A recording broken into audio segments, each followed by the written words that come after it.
आजच बहिणींना पैसे आले, हप्ता आला.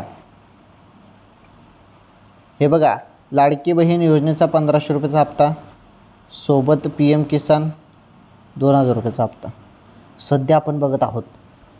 लाडकी बहीणचा सप्टेंबरचा हप्ता सर्वांना आलेला आहे, बरोबर. आता लाडक्या बहिणी ऑक्टोंबरच्या हप्त्याची वाट बघत होते. ऑक्टोंबरच्या हप्त्याबद्दल काय आहे अपडेट त्याविषयी पण सांगतो मी तुम्हाला. हे बघा बहिणींनो, सध्या राज्यात खूप मोठ्या प्रमाणे शेत पिकांचं नुकसान झालेलं आहे. त्यामुळे शेतकरी भावांना लवकरात लवकर PM किसानचा हप्ता आता टाकण्यात येणार आहे आणि 2000चा हप्ता जो आहे तो लवकरच शेतकरी भावांना मिळेल. तसेच ऑक्टोबरचे 1500 रुपये पण मिळणार आहेत का बहिणींनो. आता तुम्हाला सप्टेंबरचे 1500 रुपये देण्यात आले, लगेच काही तुमच्या खात्यामध्ये ऑक्टोबरचा हप्ता येणार नाही. ऑक्टोबरसाठी टाईम लागणार आहे. आलं लक्षात.